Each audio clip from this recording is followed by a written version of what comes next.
Hi, this is Lady Lex UK and this is a Dreams gadget tutorial. We're moving through the movers and output section. We did Rotator last time. We've got the advanced Rotator here. I'm not going to do that one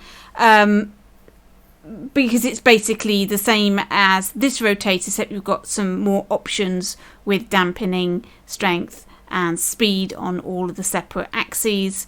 I'm just going to skip that one. It's very similar differences between the mover and the advanced mover. There's no need to do a separate tutorial for that. So the next one in our list is the Look At Rotator. This is an eyeball with a dotted arrow going round.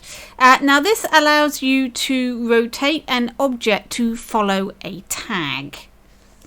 So we have a look at our tweak menu for the Look At Rotator.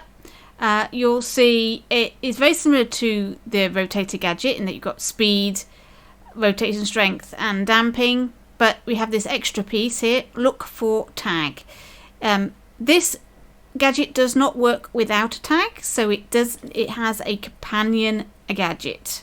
It doesn't work without, you must have a tag. So we're going to add our tag to this block and I'm going to name it. I'm going to keep it simple.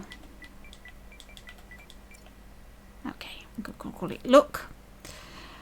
And I'm going to use affected objects on the last page. Now, as you know, you can snap this to your gadget. So that's L2, L1, let go of R2, R2, L1, let go of R2 in order to snap it to an object. But I'm going to wire this one. Affected objects, I'm going to wire this eyeball, and you see immediately a gizmo has appeared on our eyeball. You need to make sure this arrow is facing the way you want your object to face. So I've got, because it's an eyeball, I want it to come out of that black area of the eye. So that's the way I want that to face. So make sure you've set that correctly for which way you want your object to face and how you want it to look. Then we're going to go down on the D-pad until we find the look tag, and immediately you'll see, because I've got this turned on, that my eyeball has turned to face the tag. Now, unlike previously, the position of this tag as it is snapped to the block does make a difference. It's not centered. However, it isn't actually the tag, it's this. It's this gizmo attached to the tag. So stick your gizmo for your tag exactly on your tag, and then you know whereabouts the object is looking. It makes it much easier for you. So as you can see, my eyeball is following my tag. Let's just close that off so we can have a look. So it's following the tag, but it's quite slow. It's not really matching the speed of our object. So let's change the speed a bit. So let's go in there and let's make that 1,000. That's nice and fast. Now let's try. Yep, but we've got that wobble. As it gets to the end, it sort of wobbles about. I don't really want that. So I'm going to change my rotation strength to 99, up the damping to 100, and now it's a nice smooth rotation of my eyeball. Now if you want, say, two eyes moving together, we'll clone our eyeballs and we can wire to our new eyeball.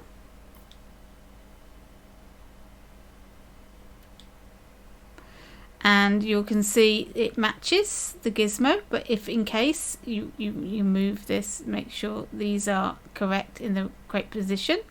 Now I've got two eyes and they're both going to follow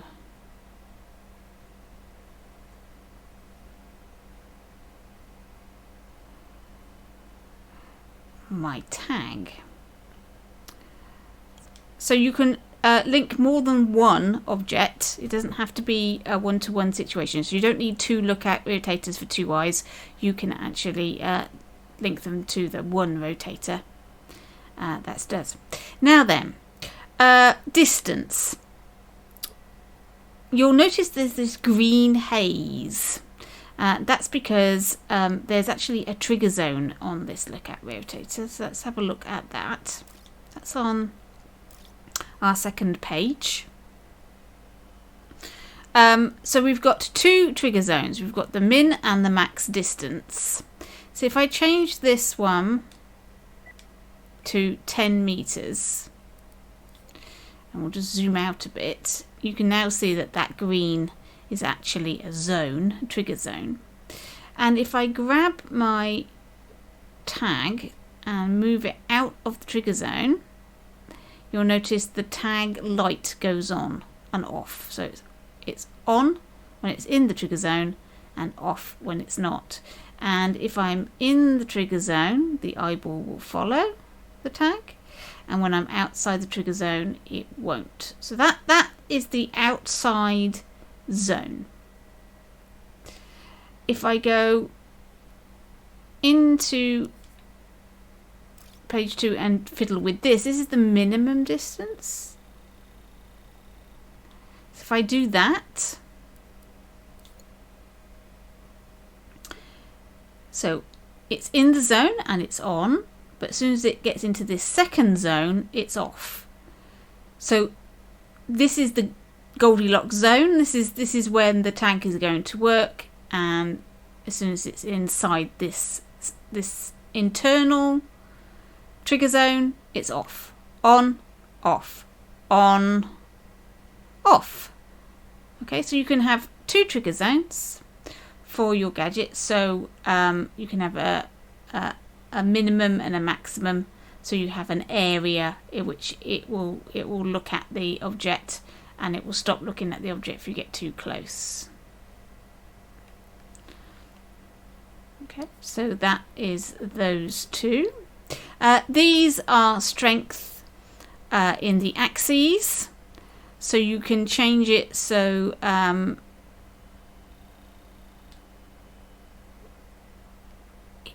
this eyeball will turn to face the object as long as it doesn't go up. There we go, so it's not following on the Y. I can do it on the X, so now it will follow on the Y only.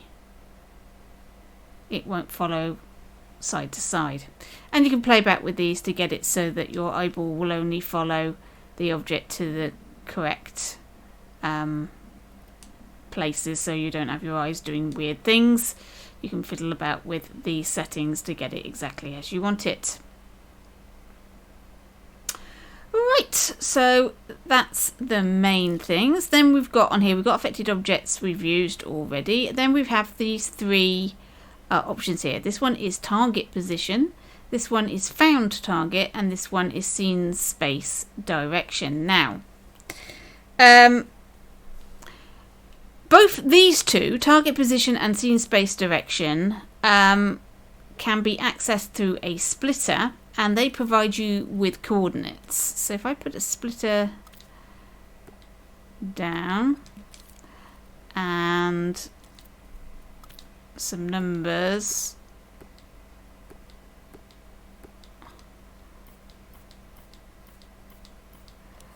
let's just okay, so that's our first number. That's our first number.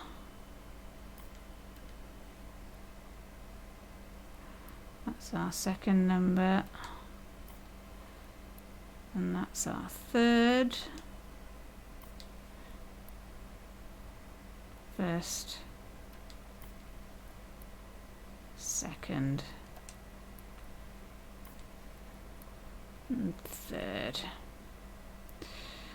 Okay, so we're going to wire these up. Actually, no, we need to wire that to the splitter. And we've got 3 coordinates, X, Y, and Z coordinates. And we've got this one. I'm going to wire that one up as well. And now you can see that you have different numbers. One is supposed to represent the direction that the eyeball is facing, and the other one is the target's position. There we go. So as we move our target, and it'll only do it within the zone. So if you move out of the zone, one of them will change to 0, the other one will stay fixed at its last number. So they work slightly different to each other. There's not much consistency in Dreams. So this object is changing its position. These are its coordinates from the scene, and that's what this number is. And the first set of numbers is the direction that the eyeball is facing. It's basically the position of this arrow. And as you notice, as soon as you go into that inner target, inner trigger zone, the first lot, this target position numbers, and that changes to 0. While the other one, although the numbers are lost, it shows you the position at which it entered the zone. So that's quite a useful thing to know. So for the target position, it will give you a snapshot of whereabouts it entered your zone, and that can be a useful bit of information for making a game. So that one goes to 0, but this one, this scene space direction for my block, that is showing me at what point it entered the zone, so that it was no longer. And it does the same when you take it out. So let me just grab it. Can I grab it? There we go. Let's grab it.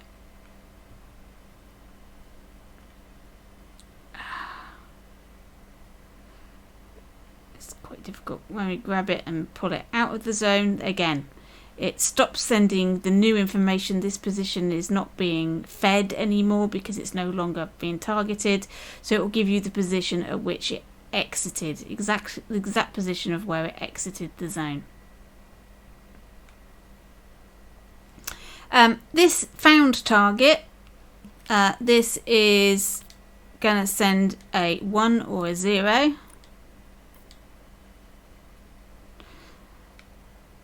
So as we get into the zone, it's a 1.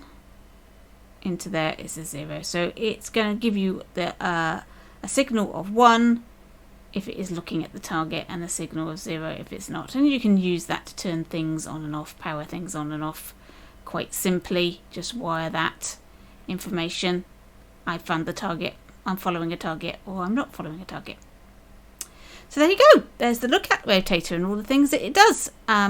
It's quite a handy little gadget, and it's not just for eyeballs and looking at things. You can use it for all sorts,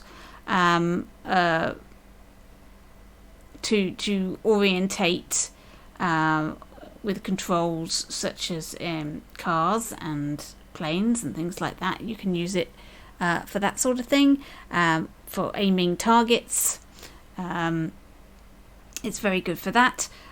This tag can be attached to anything you like. So if you imagine this is the end of a gun barrel that's moving, that's your sight. You can have your sight moving up and down, and it will move your gun in your player's hand, or a cannon barrel, for example. it will do that too. So things like that you can use it for. It's a very useful gadget. Right, thank you for watching. Hope that was useful, and I'll catch you in your dreams.